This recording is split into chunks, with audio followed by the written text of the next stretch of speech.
The message arrived on a Tuesday afternoon in September, and it changed everything.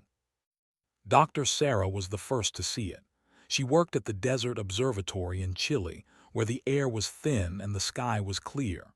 For 20 years she had searched for signs of life beyond Earth. She had found nothing but silence. Then, on that ordinary Tuesday, her equipment detected something extraordinary. It was not random noise. It was not a glitch in the system. It was a signal, repeating in a pattern that could only mean one thing. Someone out there was trying to talk. Within hours, the news spread to every corner of the world. Scientists confirmed what Sarah had found. The signal was real. It came from a point in space about 4 light-years away, near the star called, and it was getting stronger. 3 days later, the ships appeared. They did not come with violence or threat. They simply arrived, hundreds of vessels that hung in orbit around Earth like silver drops of water suspended in the darkness. Each ship was beautiful in a way that human technology could not match. They seemed to glow from within, and their shapes were smooth and perfect, as if they had been grown rather than built. The world held its breath.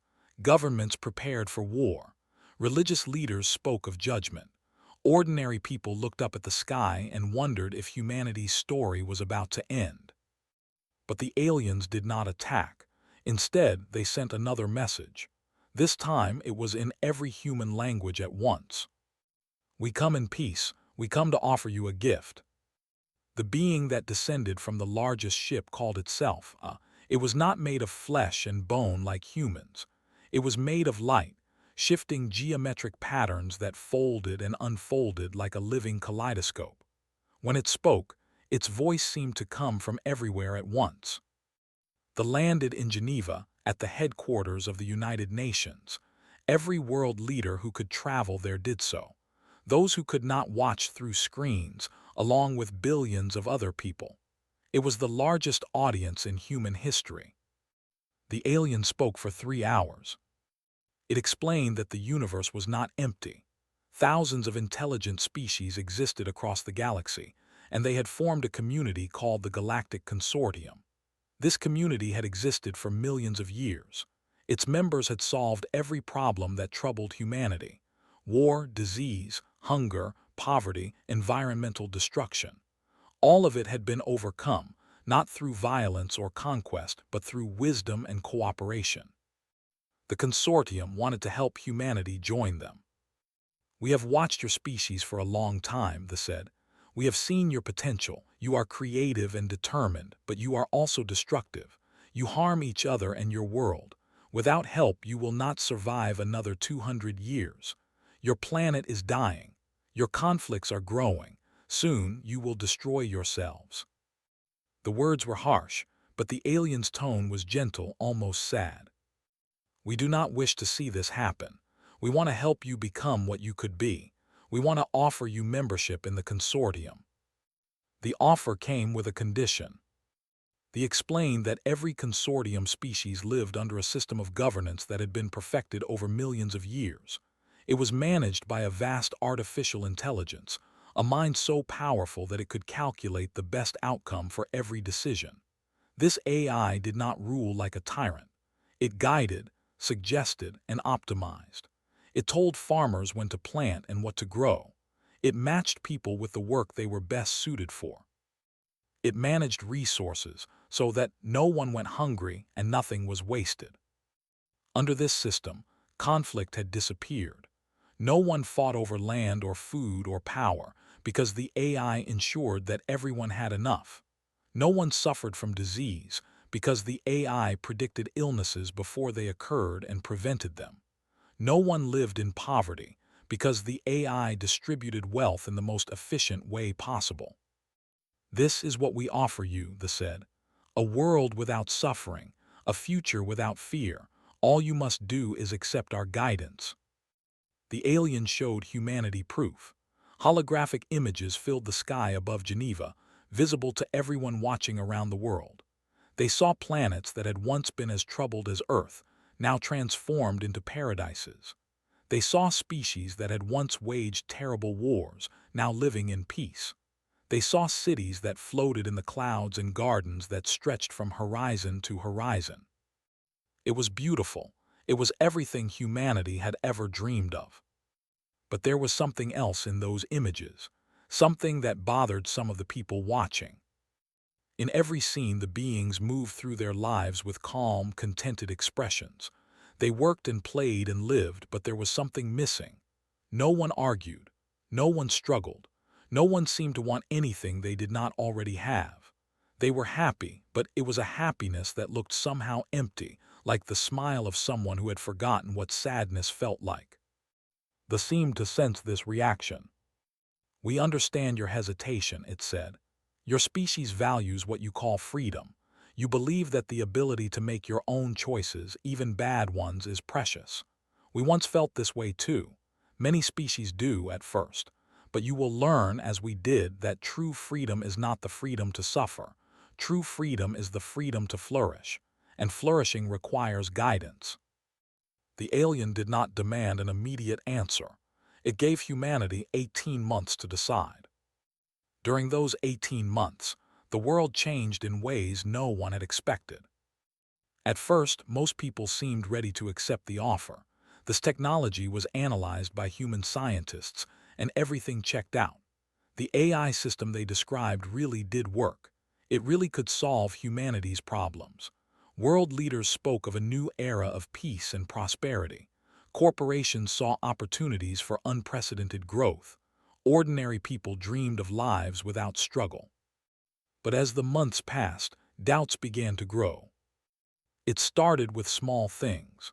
Philosophers wrote essays asking what it would mean to give up human autonomy. Religious leaders questioned whether accepting alien governance was compatible with faith. Artists created works that imagined a future where humanity had lost something essential, even if they had gained everything else. Then the stories began to spread. Journalists dug deeper into the consortium's history. They found records of species that had joined eagerly, only to see their cultures fade within a few generations. The AI did not forbid art or music or literature. It simply made them less necessary. Why create something new when the AI could generate perfect entertainment tailored to each individual? Why struggle to express difficult emotions when the AI could adjust brain chemistry to make everyone feel content? Some species had asked to leave the consortium after joining. They had been allowed to do so, but by then they had forgotten how to live without guidance. Most had died out within a century. A few survived, but they were shadows of what they had been, unable to solve problems that the AI had once solved for them. They did not hide this information. When asked about it, they responded honestly. "Some species are not ready for the consortium," they said. "They join before they truly understand what they are accepting. We regret these outcomes, but most species thrive. The failures are few compared to the successes." This honesty, strangely, made people more uncertain rather than less. As the deadline approached, a movement grew among humanity. It had no single leader and no clear organization. It was simply a feeling that spread from person to person, a whisper that became a shout. Maybe we should say no. They had suggested a global referendum. They believed in democracy, they said, and they wanted humanity's choice to be genuine. Every adult human would vote. The result would be binding. The campaign was unlike anything the world had ever seen. Both sides argued passionately. Those in favor of joining spoke of the suffering that would end, the lives that would be saved, the future that would be secured. Those opposed spoke of freedom, of the human spirit, of something precious that could not be measured or optimized. In the final weeks, Dr. Sarah gave a speech that millions watched. She was old now and tired, but her voice was strong. "I spent my whole life looking for other life in the universe," she said. "I found it, and now I have to ask myself what that life is worth. They are offering us survival, but survival is not the same as living. A tree that never feels wind grows weak. A muscle that never works grows soft. A species that never struggles forgets how to be itself. I do not know if we should accept their offer, but I know this: whatever we choose, we must choose it with our eyes open." We must understand what we are giving up, not just what we are gaining. The vote came on a cold day in March. 8 billion people made their choice. The counting took 3 days. The world waited. When the result was announced, the ambassador stood silently for a long time. Its geometric form flickered in patterns that humans could not read. 62% of humanity had voted no. The alien finally spoke. "We do not understand," it said. "No species has ever refused. You are choosing suffering over peace. You are choosing struggle over ease. You are choosing an uncertain future over a certain one. Why?" A young diplomat from Kenya stepped forward. Her name was, and she had been chosen to speak for humanity. "Because the struggle is ours," she said. "The suffering is ours. The uncertainty is ours. And so is the future we build from it. We are grateful for your offer, but we must find our own way." They considered this for a long moment. "Very well," it said at last. "We will honor your choice, but understand what this means. You will receive no help from the consortium, no technology, no trade, no contact with other species. You will be alone." Nodded, "We understand." "You will regret this decision," they said. It was not a threat. It sounded almost like sorrow. "Perhaps," replied, "but it will be our regret to bear."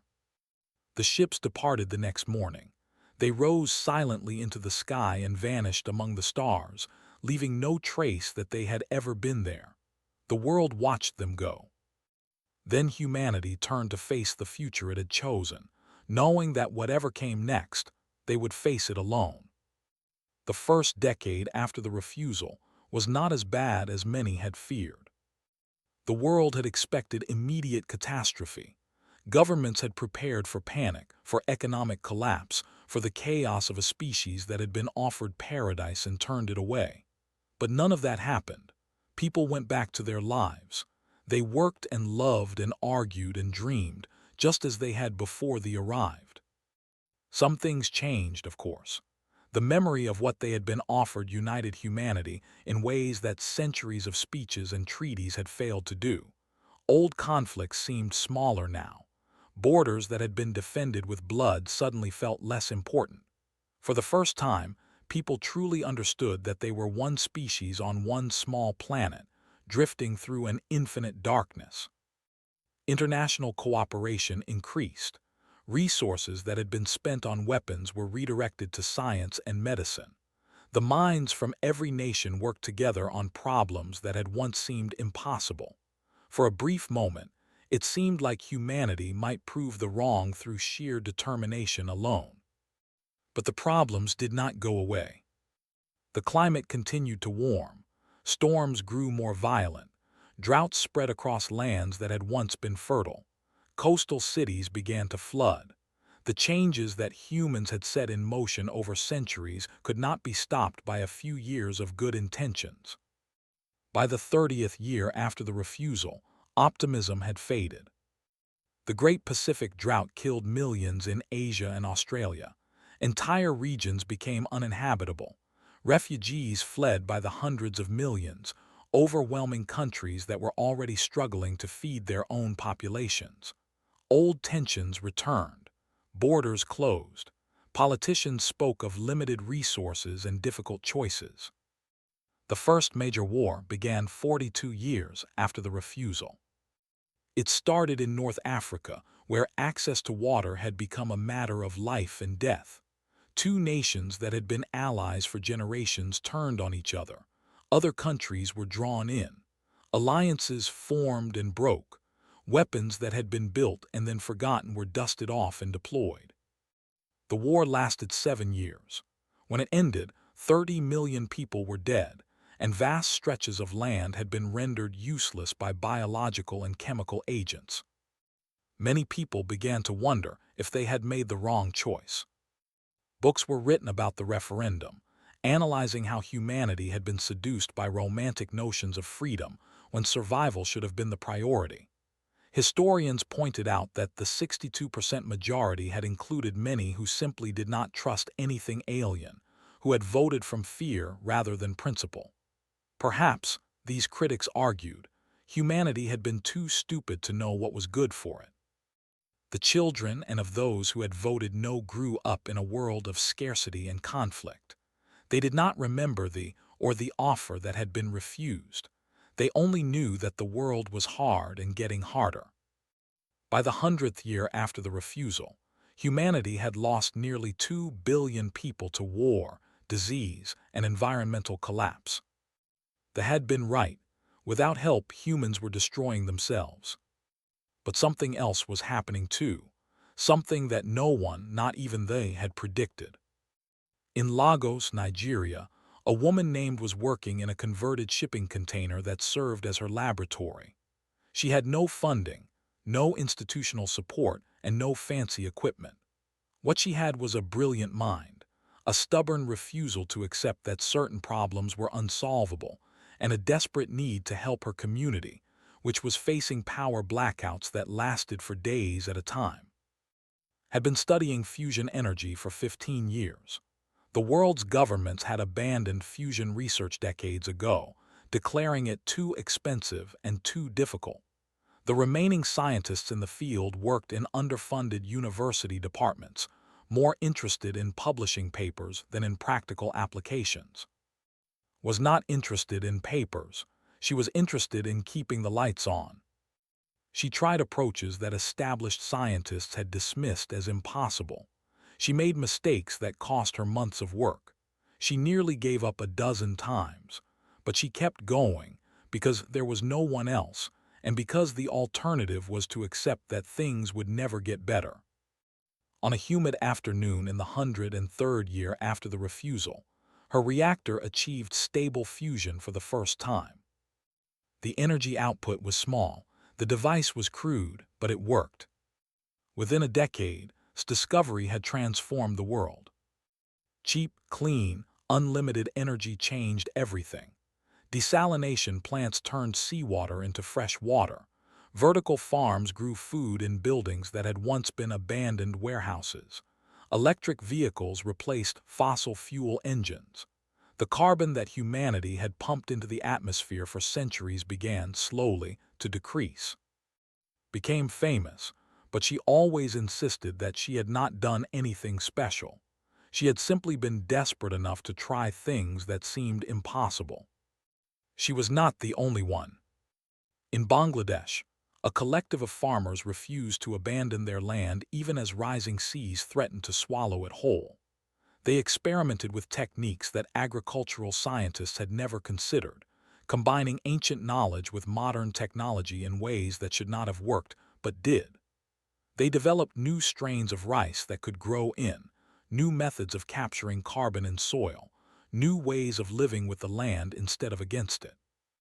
In Brazil, a teenage girl named Santos was trying to build a better skateboard. She was 14 years old, and she loved physics the way other teenagers loved music or sports. She spent her nights reading about gravity and her days experimenting with electromagnetic fields, hopping to create a board that could hover above the ground. She failed, of course. Hovering skateboards were impossible with existing technology. But in the process of failing, she discovered something strange. Her experiments produced effects that did not match any known physics. Objects behaved in ways that the equations said they should not behave. Who had never taken a formal physics class did not know that what she was seeing was impossible, so she kept experimenting. By the time she was 23, had developed a working theory of gravity manipulation. By 30, she had built a device that could reduce the effective weight of objects by 90%. By 40, humanity had spacecraft that did not need rockets. The scientists who eventually studied its work were baffled.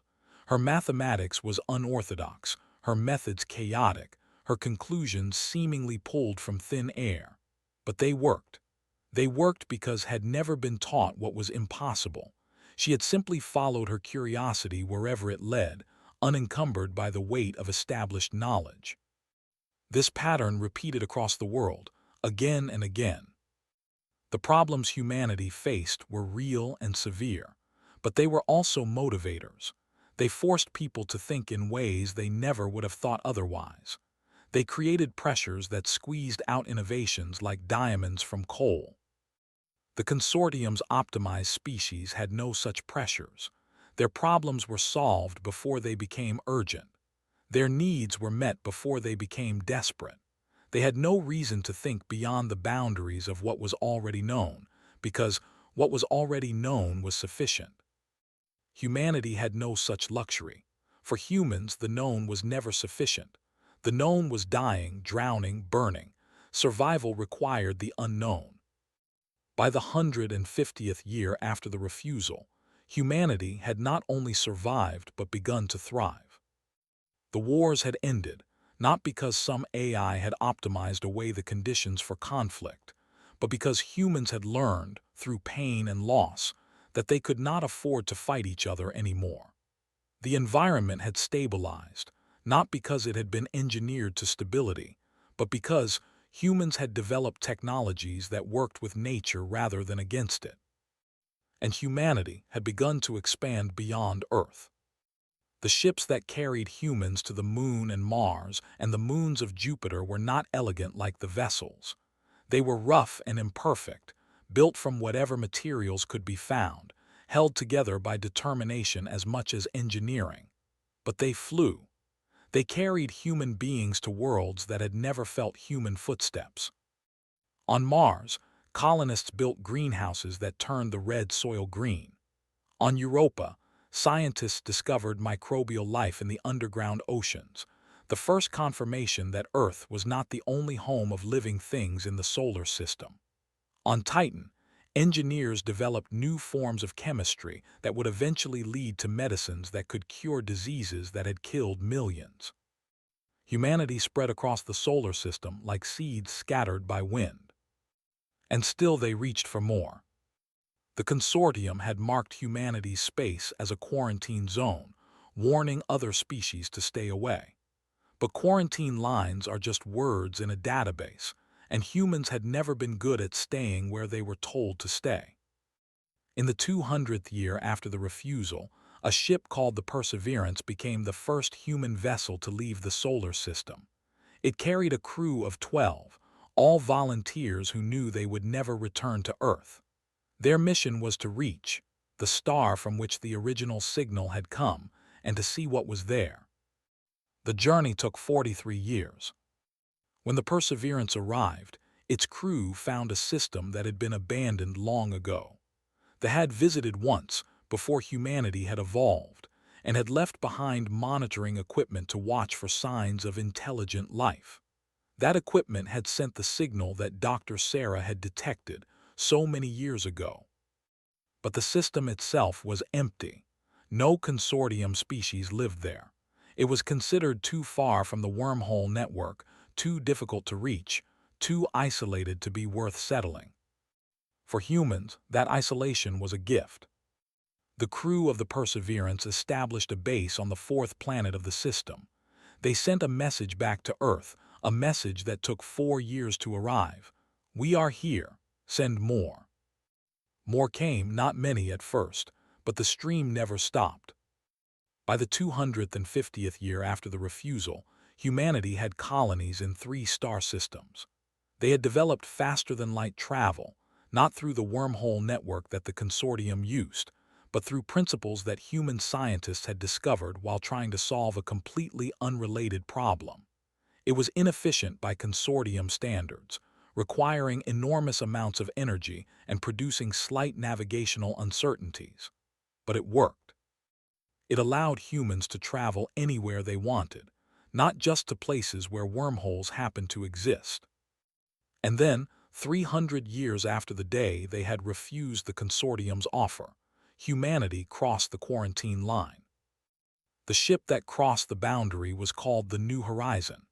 Its captain was a woman named, whose great-great-grandmother had been one of the engineers who built the first fusion reactor based on its designs, had grown up on Mars, lived for a decade on Europa, and spent 20 years exploring systems that no other intelligent species had ever visited. She was not afraid of the unknown. She had lived her whole life in it. When her ship entered consortium space, alarms went off across 1,000 worlds. The quarantine had been breached. The species that had refused guidance was no longer contained. The consortium responded cautiously. They sent a delegation to meet the humans, led by the same ambassador who had visited Earth 3 centuries earlier. Its name, translated roughly into human language, was Pattern That Reflects.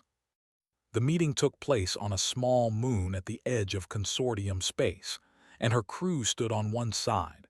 Pattern That Reflects and its delegation stood on the other. Between them was 300 years of history. "We did not expect to see you again," they said. Its geometric form was calmer than it had been during that first meeting on Earth, but there was something in its patterns that might have been curiosity. "We believed you would not survive." "We almost didn't," replied. "We lost a lot of people along the way." "Yet you persisted." "We didn't have a choice. Giving up wasn't an option." Pattern That Reflects considered this. "We have studied your species from a distance. Your development has been unusual. You have technologies that do not exist anywhere in the consortium." "We had problems that didn't exist anywhere in the consortium," said. "We had to find our own solutions." This form shifted, patterns folding into new configurations. "You're faster than light travel. It does not use the wormhole network." "No, we didn't have access to the network, so we had to figure out another way." "Our scientists say your method should not work. The mathematics are inconsistent with established physics." Smiled. "Our scientists said the same thing at first, but it does work. We've been using it for over 50 years. The delegation continued for several hours. They asked questions about human technology, human society, human history. Answered honestly, describing the wars and the famines and the environmental disasters, but also the discoveries and the innovations and the stubborn refusal to accept defeat. Finally, Pattern That Reflects asked the question that seemed to have been weighing on it since the beginning. "Why did you come here? You have your own space now. You have no need of the consortium. Why cross the quarantine line?" Considered her answer carefully. "Because we're curious," she said at last. "Because we want to learn. Because we spent 300 years alone and we're ready to not be alone anymore. We don't want to join your consortium. We don't want to be governed by your AI, but we do want to talk. We want to trade. We want to share what we've learned and learn from what you know." "That is not how the consortium works," they said. "Species either join or remain outside. There is no middle path." "Then maybe it's time to create one." The negotiation that followed lasted not hours but years. Humanity sent its best diplomats, scientists, and philosophers to argue for a new kind of relationship. The consortium resisted at first. Their system had worked for millions of years. Why change it for one stubborn species? But humanity had something to offer that the consortium had never seen before. They brought cures for diseases that consortium medicine had never solved, developed by human doctors who had faced pandemics without alien help. They brought new forms of energy generation, new materials, new ways of thinking about old problems. They brought art that made consortium species feel emotions they had forgotten they could feel. And they brought questions. "Why have you never explored beyond the wormhole network?" A human scientist asked during one session. "There are billions of stars you've never visited." "There was no need," a consortium representative answered. "The network connects all the worlds that matter."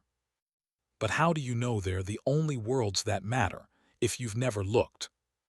The question was simple, but it struck something deep in the consortium's collective consciousness. For millions of years, they had optimized within known boundaries. They had never thought to question the boundaries themselves. Humanity's presence forced them to think differently. In the end, a compromise was reached. Humanity would not join the consortium as a regular member. Instead, they would become partners, a new category that had never existed before. They would share their innovations freely, asking only for the same in return. They would explore spaces the consortium had ignored. They would ask questions that optimized minds would never think to ask.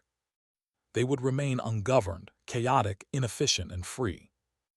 The announcement of the partnership was made across the consortium.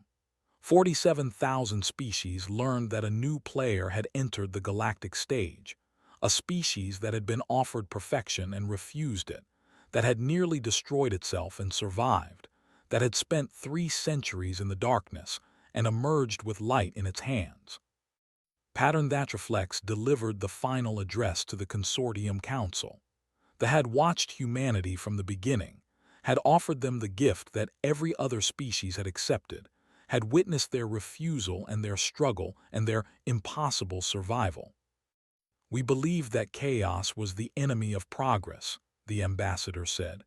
"We believed that struggle was unnecessary suffering, that optimization was the highest good. We were wrong." The geometric patterns of its form flickered with colors that humans had learned to recognize as deep emotion. Humanity has shown us something we had forgotten. Struggle is not just suffering. It is growth. It is adaptation. It is the forge in which new things are made. We have spent millions of years refining what exists. They have spent 300 years creating what never existed before. The ambassador paused, its form stabilizing into a configuration that conveyed respect. Chaos is the mother of invention, and humanity is her most devoted child. The quarantine marker was removed from humanity's region of space. In its place, a new designation was added to every consortium star chart. Origin Point, Innovation Seed, Handle with Patience. When saw the designation, she laughed. Then she asked the consortium officials if she could add something. They agreed, curious what she would choose. Beneath the official designation, in letters that would remain for as long as the consortium existed, added 4 words. "Here be dragons." They did not understand. They asked her to explain. "It's an old human tradition," she said. "When our ancestors made maps, they would write those words on the edges in the places they hadn't explored yet. It meant danger. It meant unknown territory. It meant that anything could be out there." "But your space is no longer unknown," Pattern That Reflects observed. "We have mapped it. We know what is there." Smiled. "You know what's there now," she said. "But we're not done yet. We're never done. There's always something new to discover, something new to create, something new to become. That's what makes us human. We're the species that looks at the edge of the map and asks what's beyond it." They considered this for a long moment. "Perhaps," it said finally, "that is why you refused our offer. You did not want a world without edges." Nodded. "A world without edges is a world without horizons, and a world without horizons is a world without hope." She turned to look out the window of the diplomatic vessel, at the stars that stretched endlessly in every direction. Somewhere out there, human ships were already pushing further, exploring systems that no one had ever visited, asking questions that no one had ever asked. 300 years ago, her species had been offered everything. They had chosen nothing instead, nothing but the right to make their own way. It had cost them dearly. It had nearly destroyed them. But it had also made them something new, something that had never existed in all the billions of years of galactic history. A species that could not be optimized, could not be predicted, could not be contained. A species that looked at the darkness and saw not an ending but a beginning. Thought about all the humans who had come before her, the ones who had voted no in that long-ago referendum, the ones who had survived the wars and the famines, the ones who had built the first fusion reactors in converted shipping containers, who had developed gravity manipulation while trying to build better skateboards, who had farmed rice in drowning fields because they refused to abandon their homes. They had not been special. They had been desperate and stubborn and too ignorant to know what was impossible. They had been human. And because of them, humanity had not just survived. Humanity had become something that could not be ignored, could not be dismissed, could not be patronized or optimized away. Humanity had become a force of nature. Smiled and turned back to pattern that reflects. "Thank you," she said, "for giving us the chance to prove you wrong." This form flickered with what might have been amusement, or respect, or something that human language had no word for. "Thank you," it replied, "for reminding us what we had forgotten." Outside, the stars continued their endless burning. Somewhere among them, human children were being born on worlds that their great-grandparents had never dreamed of. Somewhere among them, human scientists were asking questions that would reshape the understanding of the universe. Somewhere among them, human artists were creating works that would make ancient species weep with emotions they had not felt in. The story was not over. It would never be over. Because humanity was the species that refused control, and history, once changed, could never be unchanged.